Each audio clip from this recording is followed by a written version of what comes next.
Hello' friends, মোৰ চেনেললৈ আপোনালোক সকলোকে স্বাগতম জনাইছোঁ। আজি এটি ইজি চিকেন ৰেচিপি আপোনালোকৰ মাজলৈ লৈ আহিছোঁ। ৰেচিপিটো মই কেনেকৈ বনাওঁ চাওঁ আহকচোন। প্ৰয়োজন হোৱা সামগ্ৰীখিনি ইয়াতে লৈ লৈছোঁ। আলু 2টা ডাঙৰকৈ কাটি লৈছোঁ, পিঁয়াজ 4টা লৈছোঁ, এমুঠি ধনিয়াৰ পাত লৈছোঁ, নহৰু লৈছোঁ 10 বটামান, আদা এডোখৰ, মিডিয়াম সাইজৰ বিলাহী এটা, তেজপাত 2 খিলা আৰু কেঁচা জলকীয়া 5টা লৈছোঁ। মাংস লৈছোঁ 400 গ্ৰাম। মাংসখিনি ভালদৰে ধুই লৈছোঁ। এয়া মছলাৰ ভিতৰত লৈছোঁ জিৰা গুড়ি 1 চামুচ, মিট মছলাৰ গুড়ি 1 চামুচ, জলকীয়া গুড়ি 1 চামুচ আৰু গৰম মছলাৰ গুড়ি 1 চামুচ। নিমখ আৰু হালধি গুড়ি প্ৰয়োজন অনুসৰি লৈছোঁ। দৈ লৈছোঁ 4 চামুচমান।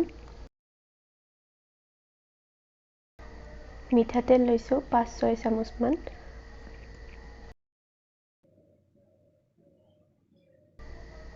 এতিয়া কেৰাহী এখন উঠাই দি মিঠাতেল অলপমান দি দিলোঁ।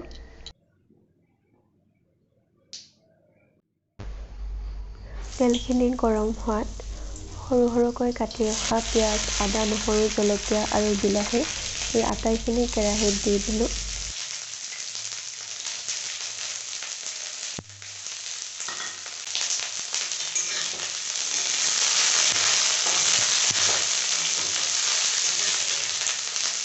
এতিয়া এই আটাইখিনি অলপ ব্ৰাউন কালাৰ হোৱাকৈ ভাজি ল'ম। বেছিকৈ ভাজিব নালাগে।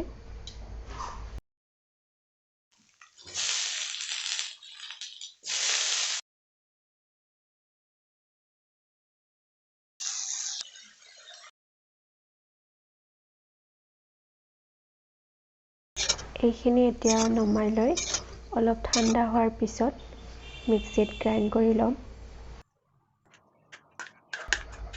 গ্ৰাইণ্ড কৰি লোৱা পেষ্টখিনি এতিয়া মাংসত দি দিলোঁ।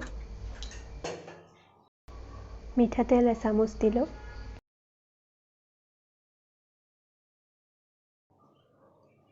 নিমখ আৰু হালধি গুড়ি অলপমান দি দিলোঁ। দৈখিনিও দি দিলোঁ। এতিয়া গোটেইখিনি ভালদৰে মিক্স কৰি লৈ 1 ঘণ্টাৰ কাৰণে মেৰিনেট কৰি থ'ম।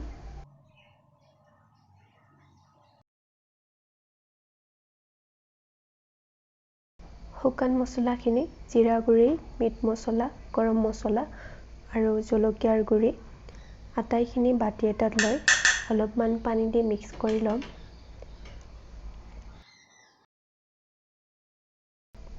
এনেকৈ পানী দি মিক্স কৰিলে মছলাৰ যিটো গোন্ধ থাকে সেইটো অলপ কমি যায় আৰু মাংসত দিয়াৰ পিছত মাংসৰ কালাৰটোও ভাল হয়।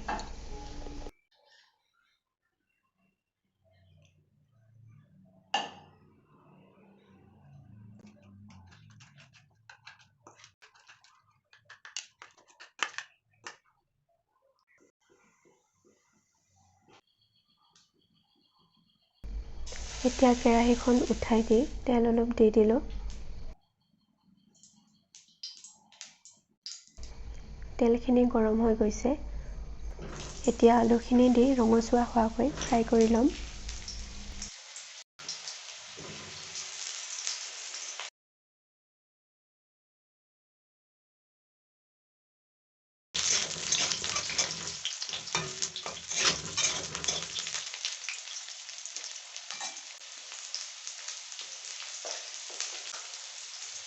হালধি গুড়ি আৰু নিমখ অকণমান দি দিলোঁ।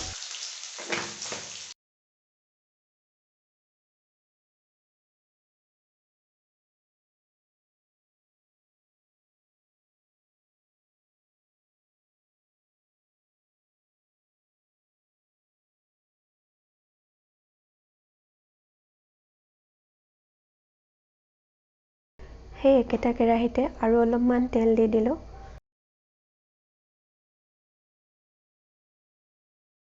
তেলখিনি গৰম হোৱাত পিঁয়াজখিনি দি দিলোঁ।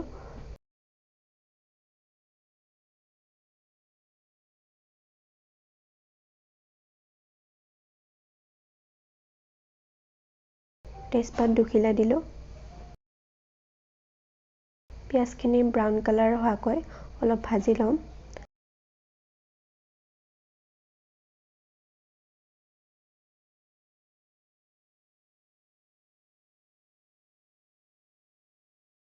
তাৰপিছত মছলাখিনি দি দিলোঁ। মছলাখিনিও 5 মিনিটমান ভাজি ল'ম।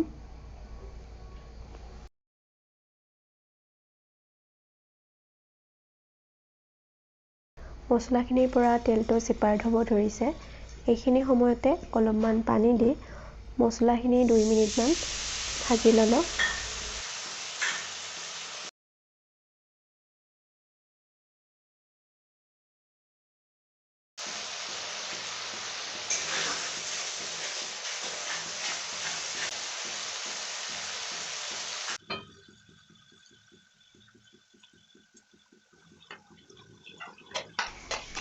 এতিয়া মাংসখিনি দি দিলোঁ।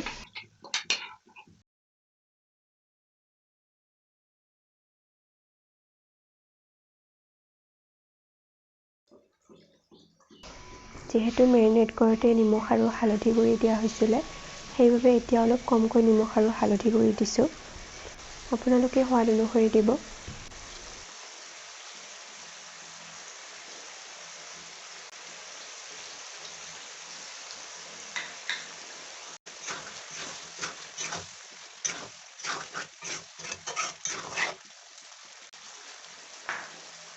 মাংসখিনি 10 মিনিটমান ভাজি লৈ ঢাকনিখন দি 5 মিনিট সিজিব দিলোঁ।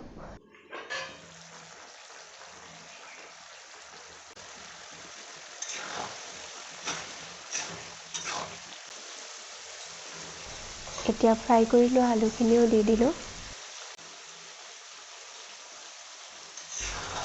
আটাইখিনি ভালদৰে এবাৰ লৰাই দিলোঁ।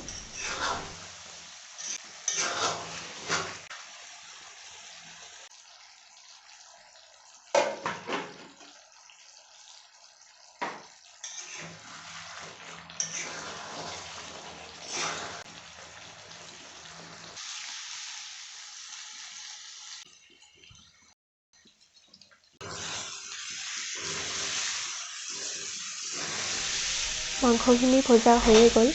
এতিয়া গৰম পানী 2 গিলাচ দিলোঁ।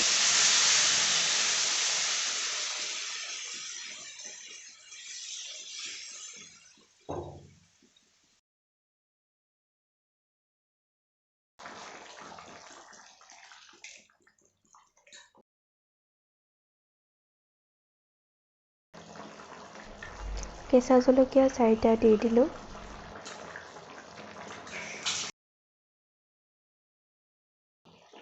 মাংসখিনি এতিয়া আকৌ 10 মিনিট সিজিব দিম।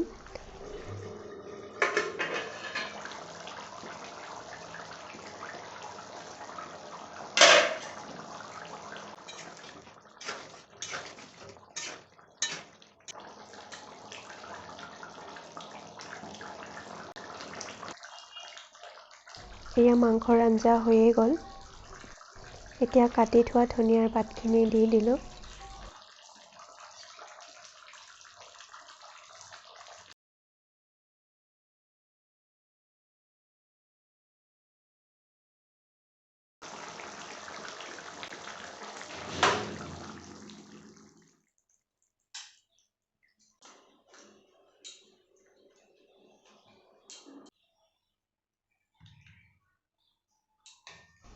আপোনালোকেও এনেকৈ এবাৰ বনাই খাই চাবচোন। আশা কৰিছোঁ নিশ্চয় ভাল পাব। যদি ৰেচিপিটো চাই ভাল পালে তেন্তে লাইক কমেণ্ট কৰিব। আৰু যিসকলে চেনেলটি ছাবস্ক্ৰাইব কৰা নাই প্লিজ ছাবস্ক্ৰাইব কৰি দিব। আকৌ লগ পাম আন এটি নতুন ভিডিঅ'ৰ সৈতে। ভিডিঅ'টি চোৱাৰ বাবে ধন্যবাদ।